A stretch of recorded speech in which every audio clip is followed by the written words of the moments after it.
So magandang umaga mga kalapatids. Ito nga pala yung new loft natin mga kalapatids. So ito nabili lang natin sa tropa natin ng mura lang. So sila na din nag-deliver dito sa atin, nabubulol pa. So ito yung trapdoor niya mga kalapatids. Ayan. So ito yung gagawin nating poste niya mga kalapatids kasi mababa. Kailangan nating lagyan ng paa para tumaas mga kalapatids. Ayan. So tignan nyo, ito yung pintuan niya mga kalapatids. And then yan, pasok tayo sa ating new loft. Ayan, may tai-tai pa kasi nga kagamit lang to mga kalapatids, ginamit sa tapos nung natapos ang race is bininta sa atin mga kalapatids. Ito yung box spurts nya, kasa dyan ang 15 peraso na ibon mga kalapatids. So ito yung viewing nya, medyo maluwag-luwag mga kalapatids. So ito yung trapdoor nya mga kalapatids. T-trap siya na natatanggal, so pwede nating i-open loft yung mga ibon natin kapag gusto natin ng open loft mga kalapatid. So ayan. So ito nga pala yung mga bagong painakay natin mga kalapatid. Ayan, so bali kapatid to bulilit sa tatay mga kalapatid. So ito yung nasa unang box ay sa unang breeder cage natin mga kalapatid. So ito ay Manigo cross sa Fujioka. Ayan. So bali naglabas sila ngayon ng white flight, dark blue check mga kalapatid. So parang dirty blue bar siya na mag-checkered na white flight mga kalapatid. Ayan. So ito naman yung dalawang painakay din natin mga kalapatid. So bali ito yung line breed na John Arden natin mga kalapatid. So itong isa is mukhang maliit mga kalapatids, parang reject. So tignan natin kung makakabol pa yan. Ito naman yung mas malaki sa kanya mga kalapatids. Ayan o, white flight. Naglabas ng white flight na parang mag blue check mga kalapatids. Ayan. So may halo na ding basra yan mga kalapatids.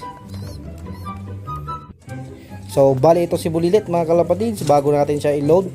Ayan, so parang malakas siya ulit. So tignan natin yung uwi niya bukas mga kalapatids. Linggo yung release nila sa second lap mga kalapatids. Chaong Quezon, yun, barako pa. Kala mo naman talaga uuwi ng mabilis. So tignan natin kung makakauwi siya ng mabilis mga kalapatids. So ito yung kapatid niya mga kalapatids. Bali lilipat natin ito sa new loft natin mga kalapatids, kasama yung isang pang NDR natin mga kalapatids. So ito yung lagayin natin ng sticker. Yan, so yan yung sticker niya ng first lap mga kalapatids. Speed niya is 1001 mga kalapatids. So bali ito na nga pala yung itsura ng new loft natin mga kalapatids nang may paana. So eto na mga kalapatids yung mga bagong painakay natin. Ayan. So nandito sila ngayon sa bagong loft mga kalapatids, sa new loft natin. Ayan, so mga nasa 1 month pataas pa lang tong mga to. Yan, so nilagay ko na din tong pang NDR natin dito kasi binunutan ko na ng pakpak mga kalapatids, yung dalawa. Ayan. So itong violet na may ring na to mga kalapatids is ito na yung kapatid ni Bulilit mga kalapatids. So kapatid niya to sa tatay. So ito naman yung anak ng John Arden natin mga kalapatids na line breed. So dito ko siya balak ilipad sa new loft natin kasi south natin yung ilalaro mga kalapatid. So ayan, binubuli pa.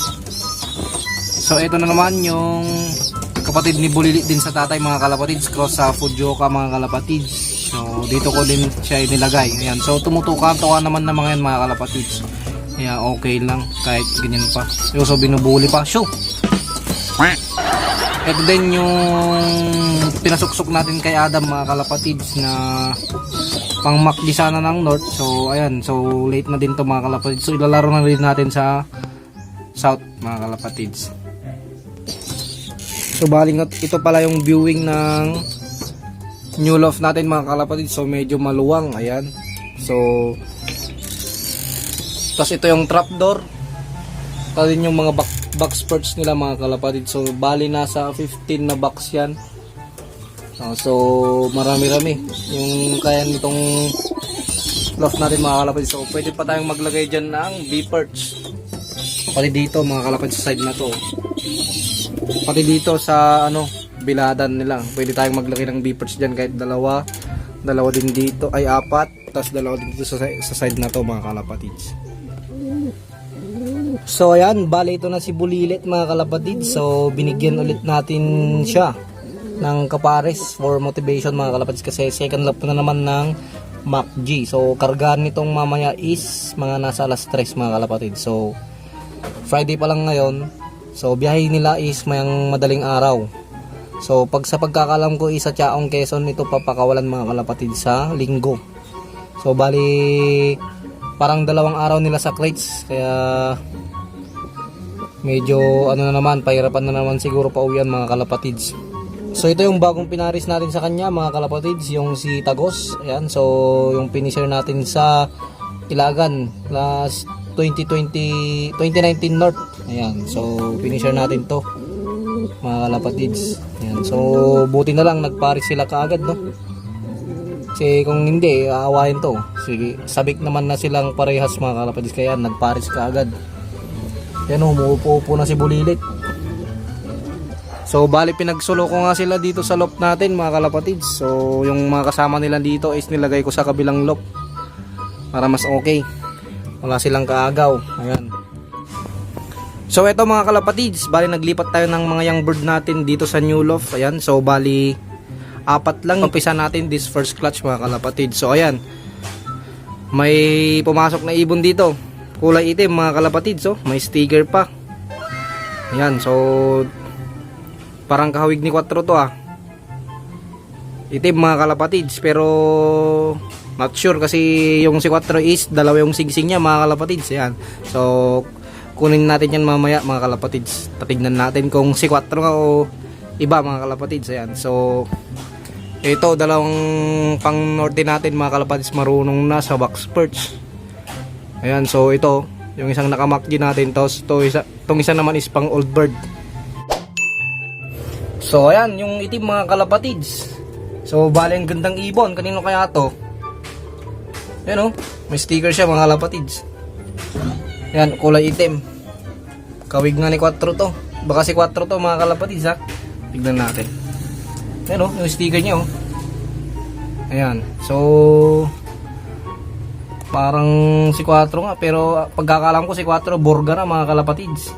Ito hindi mukhang iba.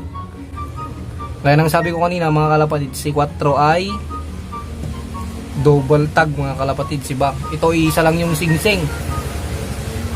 Ayan.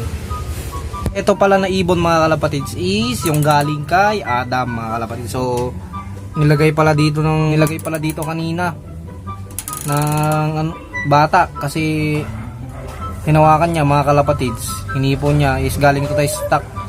Tapos niyang hinipo is nilagay niya dito sa new look mga kalapatids. Ayan, so pinagtripan pa, nilagyan pa ng sticker. Ayan, so kala ko tuloy iba na ibon mga kalapatids. So bali ito yung galing kay Adam na ibon mga kalapatids, hindi ito si 4.